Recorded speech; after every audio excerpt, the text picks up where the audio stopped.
होती है ना, तब कानून पास नहीं होते। तुमने देखा महिला आरक्षण पे लोगों ने ये बात भी उठाई है कि महिला आरक्षण तुम्हें 9 साल बाद याद आया, पौने 10 साल, अब अगले साल इलेक्शन है।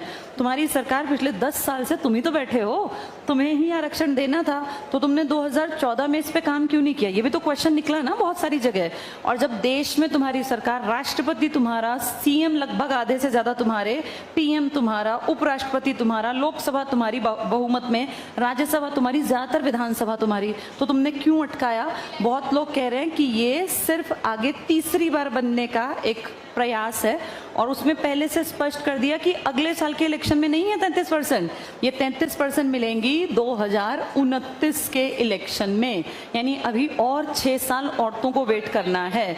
इनकी सरकार आए ना आए, 29 में तो अगले इलेक्शन होंगे ना बेटा, 24 के बाद अगले कब होंगे? 29 में।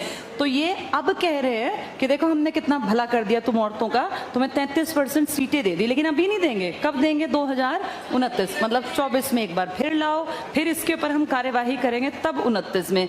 ये ठीक ऐसे ही है जैसे 2019 में जब इलेक्शन आने वाले थे इनके दूसरे, तब इन्होंने लोकपाल को पास किया था, तब इन्होंने लोकपाल बनाया था कि भैया देखो हम तो काम कर रहे हैं। अब ऐसे ही महिलाओं का आरक्षण है।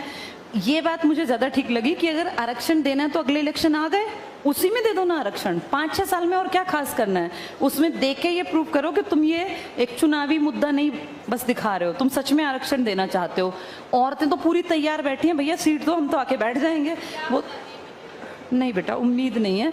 अब बहुत बेइज्जती हो जाएगी तो दे देंगे, जब जगह जगह से आवाज़ें उठेंगी कि ये एक्टिंग कर रहे हैं, ये है, पर इतनी जल्दी ये चीज़ें होती नहीं हैं। वैसे हाँ, ये अच्छा मुद्दा है और इसे बहुत सालों से बहस की ज़रूरत थी कि भैया औरतों को तुमने अगर लोकल गवर्नमेंट में दे रखी है 33% सीटें, तो क्यों नहीं लोकसभा राज्यसभा में? लोकसभा में मेनली, लोकसभा में मिलने का एक पॉजिटिव पॉइंट है कि औरतें आ जाएंगी। लेकिन बेटा तुम ध्यान से देखोगे ना, जहां तुम बैठे हो अगर वहां कोई एमएलए औरत है तो तुम्हें पता है कि असलियत में वो औरत नहीं काम कर रही है, उसके पतिदेव काम कर रहे हैं।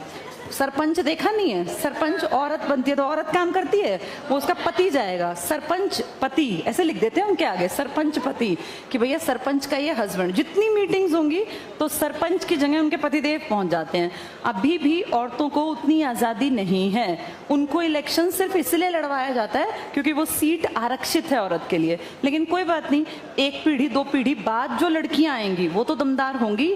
शुरुआत में तो हर चीज़ ऐसी दिखती है, इनकी अगली पीढ़ी जो होगी ना वो ठीक होगी, वो अपने पति को कहेगी तू पीछे हो, मैं हूं एमपी, मैं ही डिसीजन लूंगी, तो फर्क आ जाएगा। अभी पहली पीढ़ी है तो ठीक है, चलने दो, चलो कल पढ़ेंगे इसको।